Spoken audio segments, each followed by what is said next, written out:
나가는 모습 보기 좋지 않아서 제가 외람되게서 조금 전에 원장님께 말씀을 드렸습니다. 마지막에 많이 진행을 좀 해주십사 그렇게 말씀드리고 느긋하게 편안하게 우리 원장님과 함께 좀 즐기시고요.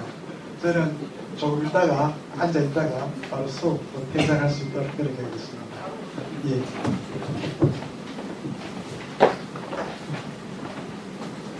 예, 방금 우리 이재승 교수님은 말씀 주셨습니다만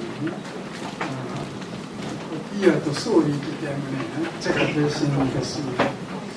그렇지 않아도 오늘 또 콜로키움은 마지막 날이 되어서 우리 학생들과 우리 교수님들 그리고 시민 여러분들과 함께 이 자리에서 대화를 나누는 것은 이제 끝일 것 같아서 제가 이 자리에 앉았습니다. 우리 5월 12일 그러니까 한 주일 후에 5월 19일 김남두 교수님을 비롯해서 김태영 교수님, 김유석 교수님 지난 시간에 아주 어려운 텍스트를 우리말로 아주 읽기 쉽게 그렇게 번역하신 그런 면면도 보았습니다. 그러나 오늘 이영만 교수님 강의를 듣고는 우리가 다 아는 사실이지만 어떻게 저렇게 분명하게 전달하실 수 있나 이런 생각을 했습니다. 역시 우리 이 교수님이 가지고 있는 능력이 아니신가 싶습니다. 오늘 우리가 대체적으로 내용은 아는 것이니까 여러분들의 질문을 지금부터 받도록 하겠습니다. 예, 원명수 교수님.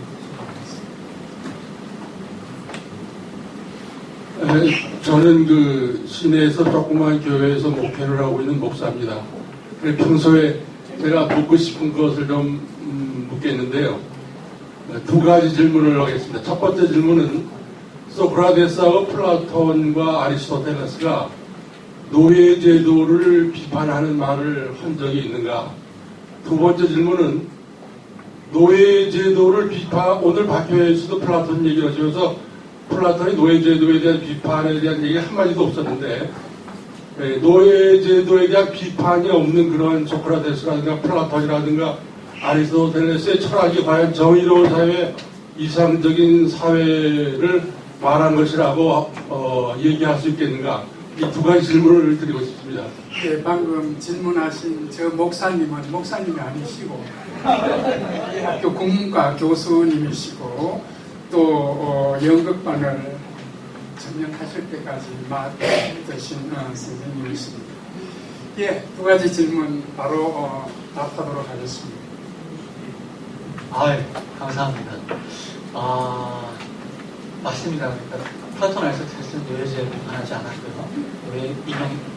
노예제도를 그냥 단순히 비판하지 않습니다. 사실은 노예제도의 정당성을 옹호했죠. 어떤 거냐면 플라톤은 여기 사실 이제 그 국가체제 그 계급도 어떻게 나누자면 각 사람의 성향과 능력에 따라서 생산자 계급이 될 만한 성향과 능력을 타고난 사람이 있고 그러면 그 사람 생산자 계급을 해야 되고 어떤 사람은 좀 뛰어나서 머리도 좋고 그뿐만 아니라 근면하고 그뿐만 아니라 또 정의감도 있고 이런 게 해서 그런 사람은 이제 지배하고 근데 그랬을 때 그러니까 거기서 이제 더 나가서 어떤 사람은 심지어 자연적인 노예 이제 아리스토텔레스가 이제 실제로 그 얘기를 아예 명시적으로 합니다. 어떤 사람은 노예로 태어난다. 그런 사람은 노예로 살아야지. 이거 정당한 거다. 이거 우리는 받아들일 수 없는 얘기고요. 틀린 얘기죠.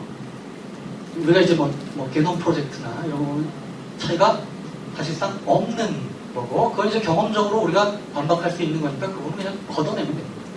자, 그럼 걷어냈다고 했을 때, 과연 그러면 그래서 이 사람이 이런 얘기를 했다는 것을 이 사람을 어떻게 평가해야 될 거냐 하면 이 사람의 생각에 사실은 어떻게 되는 거냐면 이 사람의 기본적인 아이디어는 노예로 태어난 사람이 있다가 이 사람의 기본적인 생각이 아니라는 겁니다. 이 사람의 생각의 핵심은 뭐냐면 각 사람의 성향과 능력의 차이가 있으면 그 성향과 능력의 차이에 따라서 그 사회의 적절한 역할을 맡아야 된다는 건데 마침 팩추얼한 정보를 잘못 가지고 있었던 거죠. 아리스토텔레스도 마찬가지입니다. 개동 프로젝트나 이런 거 알았으면 아 그렇구나 사람들 사이에 차이가 없었구나 그러면 당연히 노예제도 정당화될 수 없다라고 얘기했을 텐데 그 팩트를 잘못 가지고 있었기 때문에 그러니까 결국 뭐냐면 그 사람의 철학의 핵심적인 태세가 아니고 철학의 핵심적인 태세는 다른 건데 다른 말하자면 그렇게 중요하지 않은 팩트와 관련된 잘못된 이해를 가지고 있었기 때문에 그런 얘기를 할 수밖에 없었고 그러면 그런 팩트에 대한 잘못된 이해는 우리는 그냥 버릴 수 있는 전혀 중요하지 않은 얘기라는 거예요. 그 다음에 노예제에 대해서 제가 한 가지만 더 말씀드리겠다면요. 노예제에 대해서는 사실 플라톤은 사실은 이제 적극적으로 뭐 노예제 정당성을 말씀드린 것처럼 아리스토텔레스는 적극적으로 정당화했습니다. 자연적인. 근데 메논 편에 보면 플라톤이 이런 얘기를 하는 부분이 나옵니다. 노예 소년과 대화를 하면서 심지어 노예 소년이라고 할지라도 적절한 질문을 하면 적절한 대답을 할 수 있다. 이런 얘기를 하는 부분이 나오거든요. 그러니까 노예에 대한 얘기가 여러 부분 나오는데 사실 노예가 굉장히 중요한 역할을 하는 그 대화편이 사실상 없습니다. 그러니까 메논 편이 아마 유일할 겁니다. 중간중간에 뭐 노예들 얘기가 잠깐 나오고 뭐 술 시중 들고 뭐 이런 얘기가 나오면 노예가 대화 상대자로 나오는 건 이제 메논이 유일한데 그 메논에서 어떤 얘기가 나오냐면 심지어 노예라도 아무 교육도 안 받고 아마 틀림없이 플라톤은 머리도 모자라고 그랬을 노예라 할지라도 적절하게 질문하면 적절하게 대답할 수 있는 인간의 이성은 공유하고 있다. 이 얘기를 만약에 우리가 조금만 더 읽으면 어떻게 되냐면 만약에 인간을 구성하는 기본적인 특질이 이성이라면 그리고 그 이성의 기본적인 특징이 뭐냐면 수학을 이해할 수 있다는 거거든요. 그때 메논편에서 나오는 얘기가 뭐냐면 피타고라스 정리입니다. 기본적으로. 피타고라스 정리를 이해할 수 있냐? 적절하게 질문하면 아무런 교육을 못 받은 노예소년도 피타고라스 정리 이해한다. 여기서 만약에 한 발짝 더 나가면 이건 이제 물론 이제 더 나가는 건데요. 노예도 인간의 이성을 가지란 똑같은 인간이다. 라는 얘기를 할 수 있는 가능성도 사실은 있었다라고까지도 얘기할 수 있을지도 모르겠습니다. 물론 이제 이건 한 발짝 더 나가는 거예요. 예, 그다음 다음 질문 받도록 하겠습니다. 우리 이재성 교수 수업에 가기 때문에 우선권을 드리겠습니다. 고맙습니다. 제가 오늘 우리 학생들을 위해서 이거는 꼭 한번 대답을 해주셨으면 좋겠는데 보통 플라톤 방금 선생님께서 계속 이 신추방론을 얘기했습니다만 근본적으로 국가론에서 이야기하는 이 철학자의 이르는 길이 있죠. 사실 국가론에서 가장 중요한 부분 중에 하나는 바로 교육 문제입니다. 어떻게 철학자가 될 수 있는 길로 갈 수 있는가 다시 말하면 어떻게 교육을 해야 될 것인가 하는 문제거든요. 그래서 오늘 이제 특히 신추방론 문제가 바로 교육 문제에 또 직접적으로 관련되어 있기 때문에 이제 그 좀 구체적인 얘기도 우리 학생들을 위해서 특히 우리 철학과 학생들이 무엇보다 비판적 사고가 필요한 친구들이기 때문에 정말 정의로운 올바른 그런 사회를 추구하고 또 그런 사회를 지향하고자 하는 그런 철학자가 되기 위해서는 플라톤은 어떤 교육 과정을 통해서 그 길에 이르는가 하는 것을 한번 짧게 좀 소개를 해드렸으면 고맙겠습니다.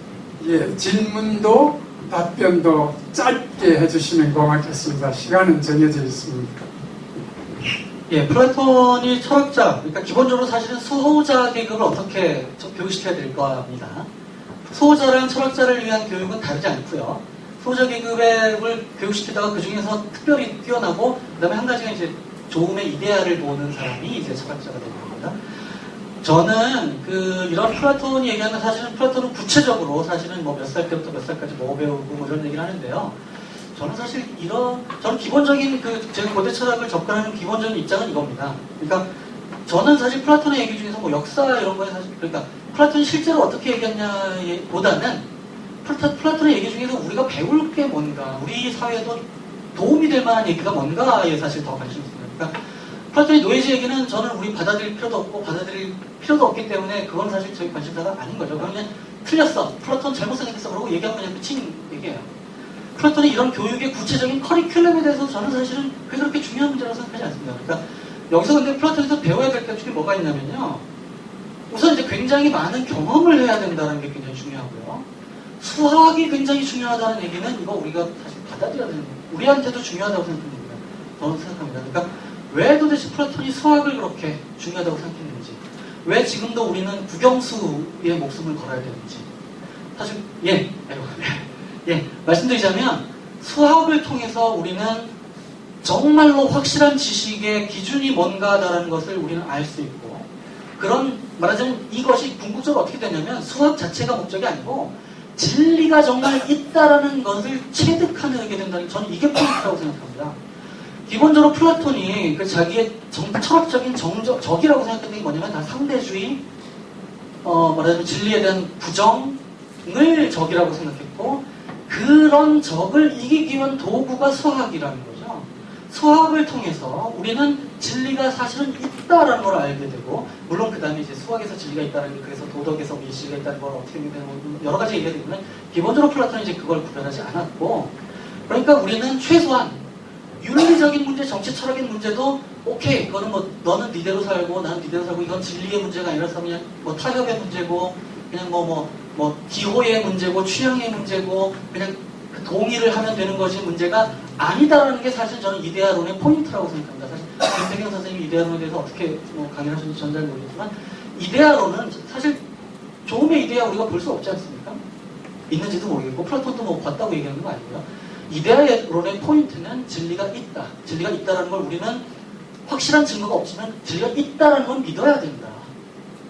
진리가 있다는 것이 기준으로 해서 내가 얼마든지 틀릴 수 있다는 걸 인정해야 된다. 그래야 다른 사람의 얘기를 들을 수 있고 내가 틀릴 수 있다는 걸 얼마든지 받아들여줄 수 있다. 저는 기본적으로 지금의 그 철학적인 교육도 사실은 철학 전공자를 위한 교육이 아니라 사실 일반적인 비판적 사고의 교육이고, 그것이 깊이 들고 그런 과정을 오래 하는 사람이 자기가 도대체 왜 이런 생각을 하는지를 나 스스로 이해할 수 있는 사람이어야 다른 사람의 생각도 이해할 수 있고, 사고가 넓어지고, 나는 이렇게 생각하지만 저 사람도 사실은 이런 걸 따져보면 저렇게 이해할 수도 있어. 하지만 만약에 기회가 된다면 나는 내가 입장을 취하는 이유는 이런 근거가 있어서고, 이런 근거를 조리 있게 분석적으로 설명할 수 있고, 그런 것이 이제 결과적으로는 이제 좋은 철학자가 되고, 이것이 이제 철학적인 전공자, 철학 교수가 될 뿐만 아니라 진리를 사랑하는 사람이 되는데도 똑같이 중요한 자질이라고 생각합니다. 네, 다른 질문 받겠습니다.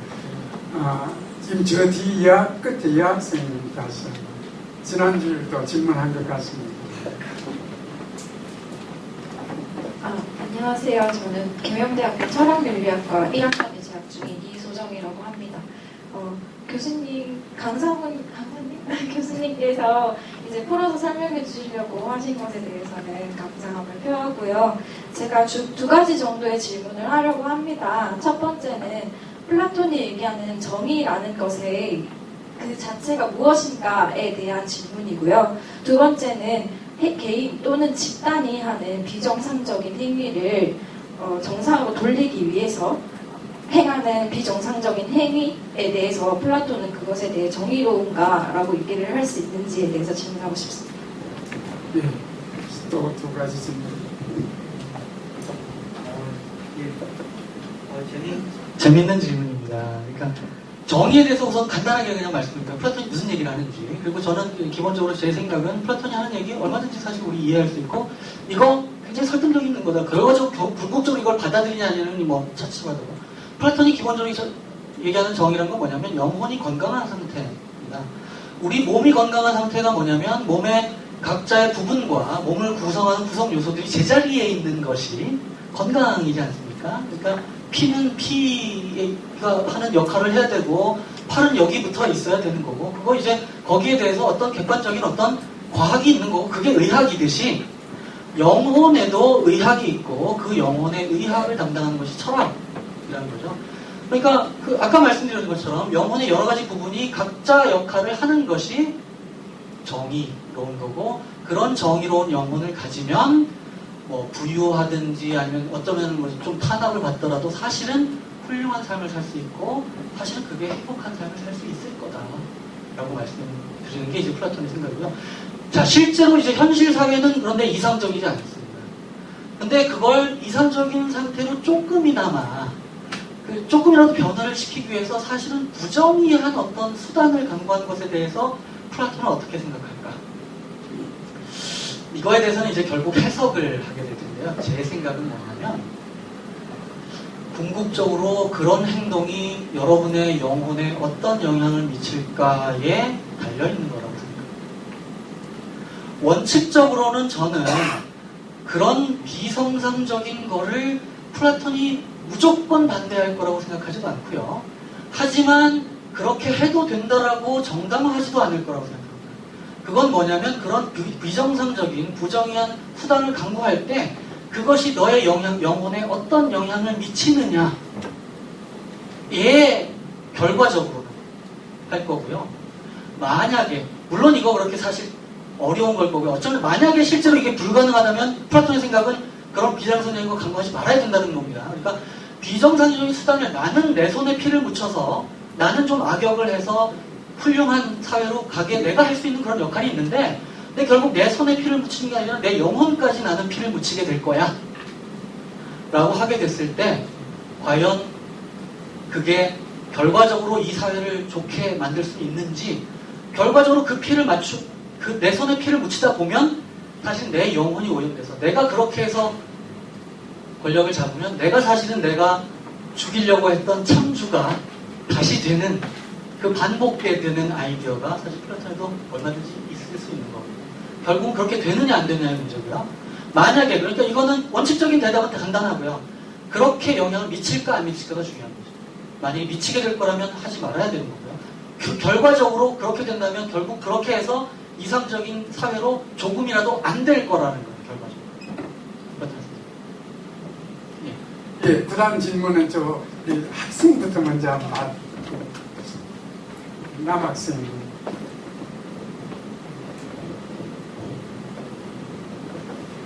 네, 경영학과 졸업한 지역주민입니다.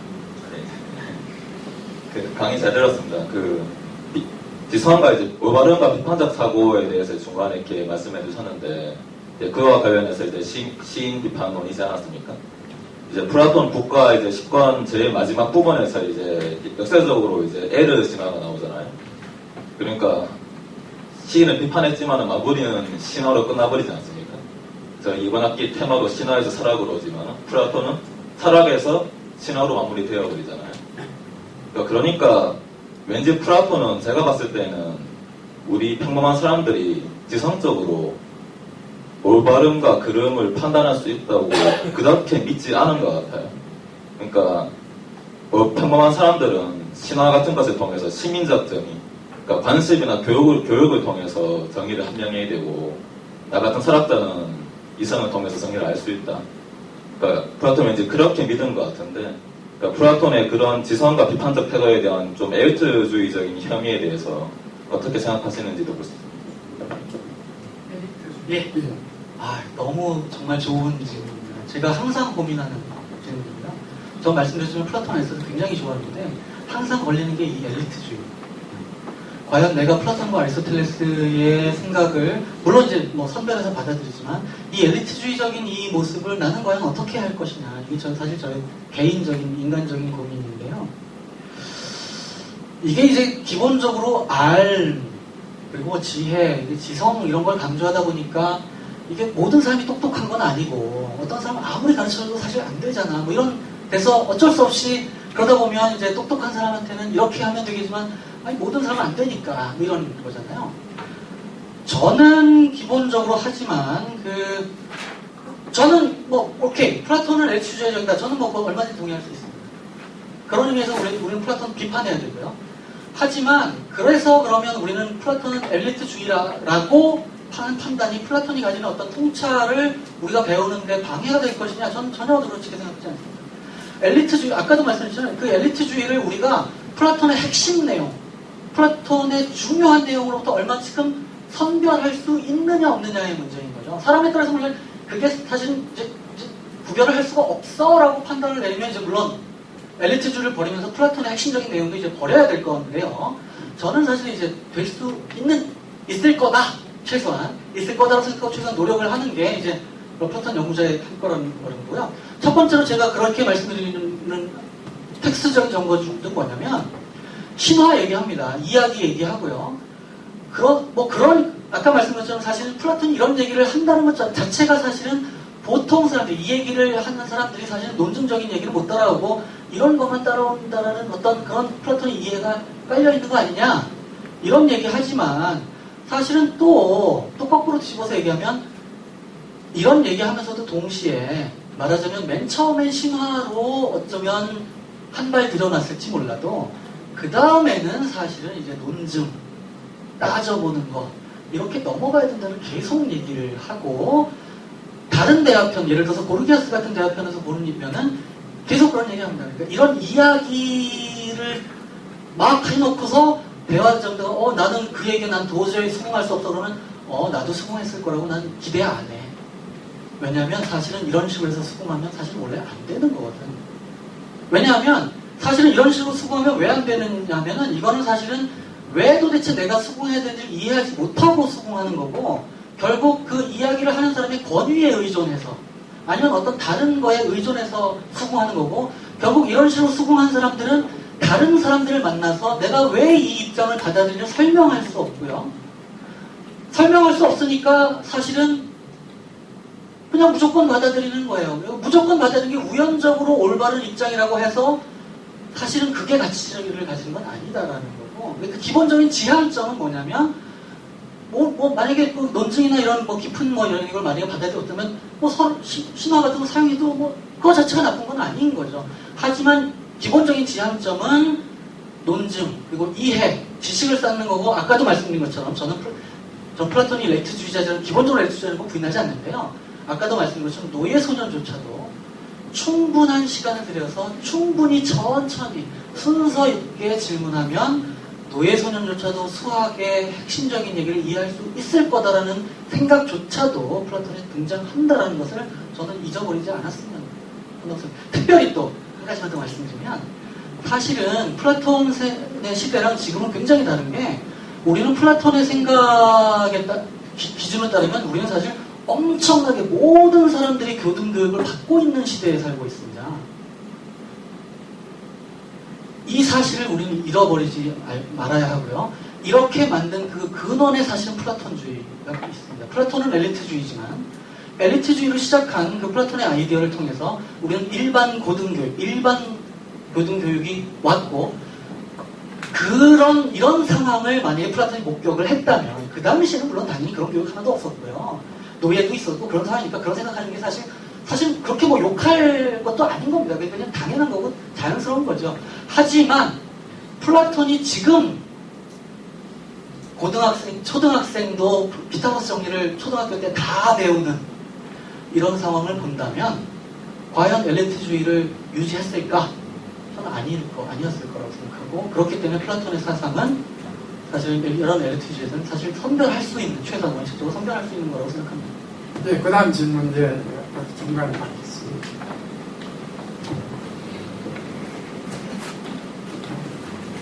네, 시민 이명신이라고 합니다. 질문은 여러 가지 많이 있지만은 딱 몇 가지만 말씀드리겠습니다. 줄여주시면 좋겠습니다. 예, 지금 오늘 본문에서 이야기할 때 한마디로 소크라테스의 죽음을 어떻게 이해하는가 하는 그런 윤리적 개념과 정치가 관계됐다고 생각됩니다.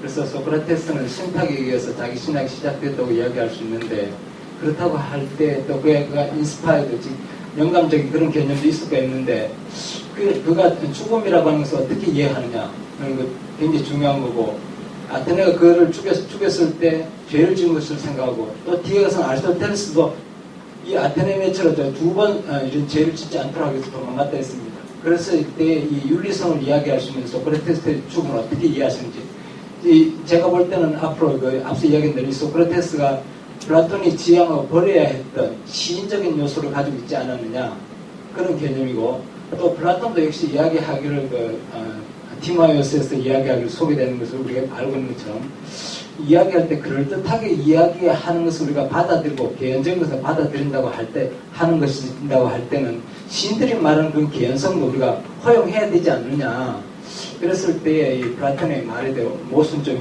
있어 보인다. 그래서 이 두 가지만 이렇게 말씀드리겠습니다. 소크라테스 죽음을 어떻게 해석해야 되는지. 네, 사실은 아까 질문하신 학생분이 질문하신 것에 대해서 조금 제가 대답 안 한 게 있는데 그것도 좀 지적을 해주셨네요. 그러니까 플라톤은 시인 비판하면서 왜 자기는 시인 이야기 만들어내냐. 이거 사실 이제 문학 작품, 사실 드라마란 말이에요. 희곡이잖아요, 이거 연극하려면 할 수도 있는 거예요. 그러니까 이런 어떤 자기 모순적, 이거 플라톤이 정말 몰랐을까? 이거 사실 자기 모습 이런 거 굉장히 그 민감하게 따지는 사람이거든요. 그러니까 이런 식의 자기 모습을 어떻게 이해할 거냐 이거 굉장히 흥미로운 건데 첫 번째로 이제 이런 식의 자기 모순이 그럼 자기 모순은 이제 기본적으로 나쁜 거죠. 근데 이런 식의 자기 모순이 그럼 나쁜 거냐? 기본적으로 이제 원칙은 기본적으로 자기 모습이 나쁜 건데 그러면 플라톤도 자기 모습 여자니까 플라톤도 나쁜 짓 하는 거네. 자기가 하지 말라고 하는 거네. 기본적으로 이런 건데 사실은 오히려 이건 뭐 이제 플라톤 이건 이제 해석의 문제고 플라톤이 얼마나 의호적인가에 따라서 달라질 수 있는 건데요. 사실은 오히려 그 사실 자체를 플라톤이 시인을 추방해야 된다는 얘기를 그 사람의 얘기를 어떤 방식으로 해석을 해야 된다는 강제하는 그렇게 그냥 글자 그대로 정말 시인을 추방해야 된다는 얘기가 아닌 방식으로 해야 된다는 그게 올바른 해석이다. 플라톤이 자기 모순 저지르는 거 그거 몰랐는 사람이 아니고 그렇게 멍청한 사람 아닌데 일부러 그렇게 했다는 것은 그러니까 플라톤의 시인 추방론을 어떤 방식으로 이해해야 되는 그 해석의 방향을 플라톤이 사실 어떤 방식으로 정해준 게 아니냐 이런 식의 얘기도 할 수 있고 좀 그게 뭐 얼마든지 받아들일 수 있는 해석이라고 생각합니다. 사실 이제 그건 이제 다른 문제고요. 소크라테스의 죽음과 그다음에 시의 개연성. 소크라테스의 죽음에 대해서는 사실은 사실 질문의 포인트가 정확하게 뭔지는 제가 잘 모르겠습니다. 제가 대충 말씀을 드리거든요. 플라톤의 죽음을 그러니까 소크라테스 죽음을 어떻게 생각해야 될까? 사실 이제 플라톤을 철학자로 이쪽 죄송합니다. 소크라테스가 죽으면서 진리를 위해서 죽는다는 거, 자기의 확신을 위해서 죽는다는 그런 표현을 했기 때문에 신화적 확신이 아니냐. 그런데 신화적 확신을 위해서 죽었는 그 사람에 대해서 플라톤이 이제 거기서 이제 정치적인 그런 개념을 끌어냈다는 이야기와 또 뒤에 이야기를 해줄 아리스토텔레스도 왜 죽음과 같은 것은 잘못된 것이라고 이야기하고 있고 그 잘못을 막기 위해서 자기가 도망친다고 하는 그런 표현까지 하는데 그렇다고 하면 그 신화적 확신이라고 하는 그 개념을 플라톤이 이해를 어떻게 하는지 또 그것이 또 그가 추방해야 될 것이라고 이야기하면서도 그런 것을 이제 수긍하는 것이 아니냐. 그래서 플라톤이 어떻게 해석했느냐는 것도 질문할 수 있을 것 같습니다. 알겠습니다. 소크라테스의 죽음, 이제 신화적 죽음이다. 신화로부터, 좀 더 정확히 말하면 신화로부터 말하자면 그 사람의 죽음을 선택하는 그 동기가 출발된 그런 죽음이다. 라고 할 수 있겠죠. 플라톤은 물론 당연히 굉장히 종교적인 사람이었고요. 소크라테스는 중간에 이제 다이모니 어떻게 해라 이런 얘기도 나오고 그러죠. 근데 그 신화와 그 신탁의 얘기는 사실은 조금 좀 줄여서 얘기해야 된다고 생각합니다. 사실은 신화적 죽음이라고 얘기할 수 없고요. 다이모니로부터 출발하고 신탁으로부터 그 말하자면 소크라테스의 어떤 그 지적인 여행이 출발한 건 맞는데요. 다이몬은 뭘 하라고 얘기하는 적은 없고 항상 뭘 잘못한 걸 할 때 뭘 하지 말라고만 얘기했다 그러죠. 죽어라라고 얘기한 적은 없고 죽음을 선택하라는 게 아니라 소크라테스 그런 얘기하는데 내가 지금까지 쭉 얘기하는데 오늘은 어떻게 다이몬이 한 번도 하라는 말을 얘기하는 거 아는 거 보니까 내가 좀 잘하고 있는 것 같아 라고 얘기하고 있어요. 그 얘기는 뭐냐면 소크라테스의 죽음의 선택은 전적으로 자기의 선택이라고 저는 생각해야 된다고 생각합니다. 실제로 히스토리컬리 소크라테스가 그렇게 얘기했는지 모르겠지만 최소 플라톤은 그렇게 소크라테스를 이해하고 있었고요. 그럼 소크라테스의 죽음의 선택은 왜 도대체 죽음의 선택을 얘기하는지 그거에 대해서는 우리는 소크라테스의 얘기를 그대로 그냥 받아들이면 된다고 생각합니다. 변명에서 소크라테스가 얘기하고 있는 바 죽음은 궁극적으로 나쁜 건지 좋은지는 나는 모른다 라고 얘기합니다. 모르는 한에서 죽음을 꼭 피하려고 하는 것은 사실은 철학적인 태도가 아니다. 물론 죽으려고 막 하는 것도 철학적인 태도가 아니고요. 모르는 거는 모른다라고 하고 하지만 내가 지키려고 하는 가치, 철학의 가치라는 건 그건 뭐냐면 계속해서 질문하는 가치, 캐묻는 가치잖아요. 그렇게 캐묻는 가치를 컴프로마이즈 하는 방식으로 내가 삶을 살으려고 한다면 나는 그런 삶은 포기하겠다. 그리고 그런 삶을 포기하는 것이 전혀 나는 그렇게 아깝지도 않다. 오히려 너네들이 생각해봐야 될 건 너네들이 그런 방식으로 살고 있는 게 정말 좋은 삶, 행복한 삶을 너네들이 정말 만족스러운 삶을 살고 있는지 한번 질문해봐라 라는 식으로 소크라테스가 얘기하는 걸 저는 그냥 그대로 글자 그대로 받아들여야 된다고 생각하고 플라톤이 그렇게 생각했다는 거고요. 아리스토텔레스의 태도에 대해서는 여러 가지 다른 얘기를 할 수 있을 것 같습니다. 시인의 개연성에 대해서는 아마 그런 얘기를 할 수 있을 것 같고요.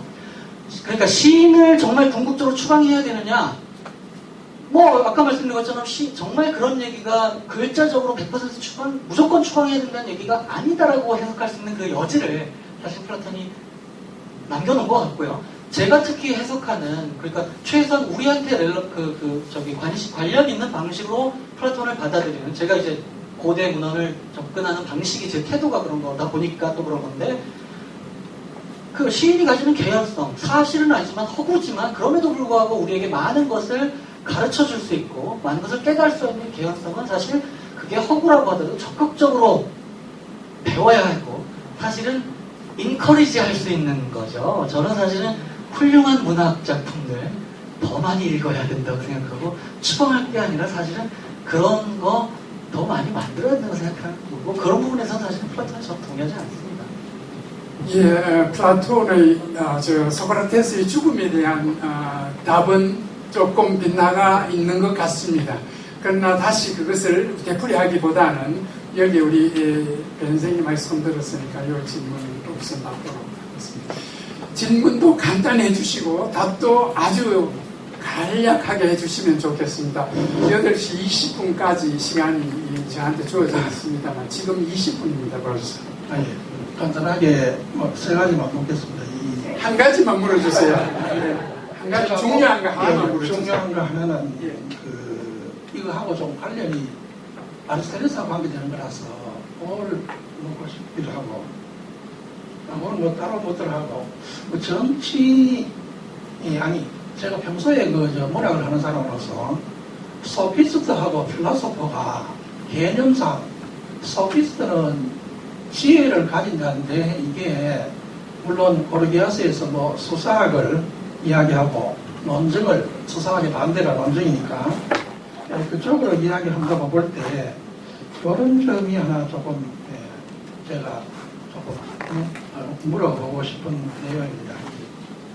물론 오늘 정치 철학에 대해서 뭐 플라톤도 있고 아리스토텔레스도 전부 다 이 민주주의를 반대하고 있고 마키아벨리의 질문만 해주시면 고맙겠습니다. 예. 똑같은 민주주의를 부정하고 있는 건 다 맞습니다만 그런 것도 한번 같이 엮어서 한번 이야기해 주시면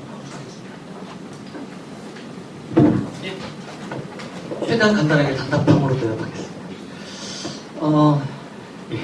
단답형으로 대답했습니다. 소피스트와 철학자, 그러니까 플라톤의 말하자면 이제 주적이 사실은 소피스트였고, 사실은 굉장히 많은 대학편에서 사실은 소크라테스가, 많은 사람들이 소피스트를 오해하지만 사실은 소피스트가 아니다 라는 얘기를 하고 싶어서 굉장히 많은 대학편을 쓴 것 같습니다.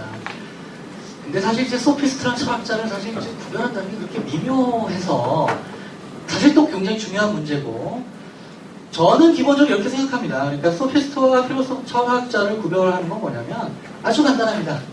진리를 사랑하는 게 아닙니다. 궁극적으로 진리를 사랑하려면 진리가 있다라고 생각해야 진리를 사랑할 수 있겠죠. 진리가 없다라고 생각하면 사실 진리를 사랑할 수 없습니다. 이 개념으로 따르면 사실은 현대 철학에서는 사실 상대주의, 모비주의 사실은 굉장히 중요한 철학적인 문제고요. 저는 그런 문제가 무의미하다고 얘기하는 건 전혀 아닙니다. 하지만 플라톤의 입장에서라면 사실은 그런 사람은 철학자가 아니다라고, 철학이 싸워야 할 대상이라고 생각했을 겁니다. 그러니까 그런 의미에서 소피스트라고 생각했을 거고요. 민주주의는 또 이게 민주주의가 또 굉장히 사실 걸리는 게 굉장히 중요한 문제가, 사실은 플라톤이 왜 민주주의가 을 부정했다고 생각하냐면, 사실 플라톤의 기본적인 생각은 각 영역에 전문가가 있어서 적절한 지식을 갖춰야 그 사람이 지배를 해야 되는 건데, 민주주의의 기본적인 아이디어는 정치 문제는 다른 여러 분야에 대해서 전문가가 있을 수 있지만 정치 문제는 전문가가 없다. 모든 사람이 똑같이 전문가거나 아니면 똑같이 전문가가 아니라서 모든 사람이 똑같이 하나의 권리를 가지는 거다. 이게 사실 민주주의의 철학적인 기반인 거죠. 그러니까 그렇기 때문에 사실은 플라톤의 엘리트주의가 사실은 이런 어떤 형이상학적인 얘기가, 그리고 인간의 영혼적인 얘기가, 정치 철학적인 얘기가 사실 밀접하게 연결된 거예요. 하지만 이걸 도대체 우리는 어떻게 받아들일까 대해서 저는 말씀드렸지만, 이제 저는 민주주의 우리는 부정할 수 없는 거라고 생각해요. 왜냐하면 제가 또 그렇게 생각하는 게 정말 그 좋은 이데아라는 걸 본다라는 게 이게 가능한 거냐. 그리고 소크라테스는 가능하다고 얘기 안 하고 있고, 최소한 이제 명백하게 가능하다는 봤다 이런 얘기 전혀 안 하고 있는 거거든요. 그러면 그런 얘기를 전반적으로 봤을 때 우리가 받아들일 수 있는 얘기는 우리의 목표는 이데아를 보는 것을 목표로 삼아야 된다는 건 우리는 받아들여야 된다고 생각합니다. 하지만 받아들이기 전까지는 모두 다 안 받아들이고 못 봤으니까 모두 다 못 본 상태에서는 다 똑같이 한 표인 거죠. 다 한마디씩 할 수 있는 똑같은 권리가 있는 겁니다. 그러면 내가 만약에 어느 분야에 대해서 조금 더 아는 사람이라면 그렇기 때문에 저 사람 말고 나는 뭐 두세 표 투표권을 가져야 되는 게 아니고 내가 가지고 있는 능력으로 내가 혹시 저 사람 모르는 사람이라면 저 사람을 설득하는데 나의 시간과 노력을 기울여야 되고 만약에 그 노력이 실패한다면 나는 사실은 그 정도로 알고 있는 사람이 아닌 거. 예, 여기까지만 다 듣도록 하겠습니다. 다른 질문 얘기에 예, 말씀드리겠습니다. 예, 마이크. 예, 어리석은 질문 하나 하겠습니다. 올바른 영혼, 또 이상적인 영혼, 그런데 영혼이라는 말이 무엇인지 말씀해 주시면 감사합니다. 우리는 국어에서는 혼, 영혼, 그 다음에 그 다음에 거기다가 또 그 다음에 또 정신, 이게 각거나 다르겠습니다. 그래서 플라톤이 하는 그것을 뭔지 정확하게 좀 말씀해 주시면. 예, 플라톤이 어떻게 얘기하는지보다 제가 어떻게 이해하는지를 말씀드리겠습니다. 그러니까 사실 이제 영혼이라는 말이 사실은 이제 상당히 여러 가지로 오해가 있을 수 있는 얘기고 이제 전통적인 우리나라의 아마 목회론은 아니라고 저는 알고 있고요. 일본에서 그랬는데. 아마 그리고 아마 틀림없이 기독교적인 영향 때문에 영혼이라고 할 거고 영과 혼을 따로 얘기도 하고 뭐 백이다 혼과 백 이렇게 구별한다고 알 수 있는데요. 제가 제시하는 그러니까 플라톤이 그런 의미로 썼다는 게 아니라 플라톤의 얘기를 최소한 우리도 쓸 수 있는 용어로 제가 제시하는 건 뭐냐면 이겁니다. 그러니까 종교적인 얘기 다 할 필요 없고요. 나의 가치관과 나의 세계관을 드러내는 나의 핵심 코어. 그게 몸은 틀림없이 아닙니다. 정신이라고 얘기한다면 정신이라고 얘기할 수도 있을 것 같아요. 그런데 정신이라고 얘기하는 것은 좀 더 부족하거든요. 그러니까 예를 들어서 플라톤의 기본적인 아이디어가 뭐냐면 몸과 기본적으로 영혼을 그려고 몸이 중요한 게 아니고 영혼이 중요해서 너가 정말 시간과 영혼을 들여서 정말 해야 될 건 영혼을 돌보는 거다. 몸 돌보면 물론 중요한데 그거보다 가장 중요한 건 너의 영혼을 돌봐야 되는데 이거 정신이란 말로 바꿔보면 정신을 돌봐라. 뭐 정신병만 안 걸리면 되는 거 하셨잖아요. 근데 제가 말씀드린 것처럼 이런 식의 제가 쓰는 이해가 얼마든지 소통될 수 있는 게 뭐냐면 아까 말씀드린 것처럼 젊은 사람들이 뭐 플라톤 배우고 뭐 제가 이런 얘기 뭐 하기 시작해서 하는 게 아니라 영혼 없는 사과, 영혼 없는 웃음 이런 얘기 한다는 거죠. 나의 진심과 나의 전 면모가 들어간 어떤 나의 그 행위, 말이 아닌 어떤 거 이런 걸 이제 영혼이라는 단어를 써서 하는 거고 저는 이게 플라톤이 실제로 그렇게 플라톤이 역사적인 플라톤이 이렇게 얘기했다는 게 아니고 플라톤이 이렇게 얘기한 것의 그 아이디어, 스피릿을 캡처해내는 방식으로 얼마든지 이해할 수 있는 저는 좋은 번역이라고 생각합니다. 그래서 이제 영혼이라는 말을 쓰는 거예요. 혹시 영혼을 이렇게 이해하면 안 될까요? 영혼이란 플라톤에 있어서는 이데아, 상징성입니다. 난 그렇게 이해했는데요.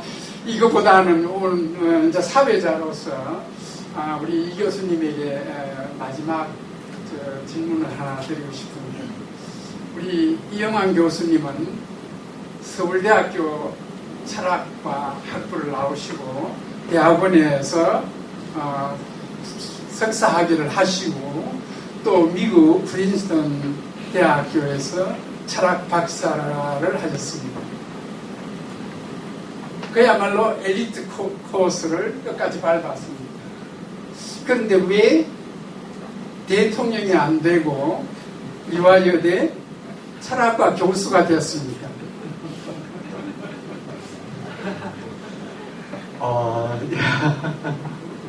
플라톤을 전공하신 우리 이 교수님이십니다.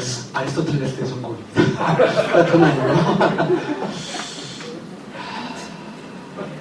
이게 참 답은 안 하셔도 좋습니다. 간단하게 대답을 하겠습니다. 이게 사실 굉장히 중요한 문제라서 그렇습니다. 과연 우리가 철학을 하는 사람이고 플라톤의 입장을 굉장히 시리어스하게 받아들이는 사람이 철학 교수로서만 만족할 수 있을까? 저 솔직히 잘 모르겠습니다. 저는 사실 대통령이 되고 싶지도 않고요. 대통령이 될 자질도 없고요. 하지만 제가 이 사회를 살아가는 한 사람으로서 정치적인 인볼브먼트는 해야 된다고 생각하고 그게 플라톤의 아이디어라고 생각합니다. 제가 정말로 행복한 삶을 살려면 행복한 삶을 살기 위해서 제가 정의로운 삶이 되어야 된다고 제가 믿는다면 사실은 모르겠습니다. 저는 솔직히 지금까지 뭐 정치적인 뭐 해본 적도 없고요. 솔직히 최소한 제가 어느 순간에는 해야 된다라고 생각합니다. 제가 실제로 할 수 있을지는 솔직히 잘 모르겠습니다. 근데 그래서 그런 생각은 합니다. 예. 실제로 할 거라고 자신할 수도 없지만. 예, 긴 시간 동안 끝까지 참여해 주셔서 고맙습니다. 이제 이로써 이번 상반기는 끝납니다. 다음 동안 쉬는 동안 늘 건강하시고 새 학기에 다시 건강한 모습으로 이 자리에서 뵙기를 바랍니다. 감사합니다. 마치겠습니다.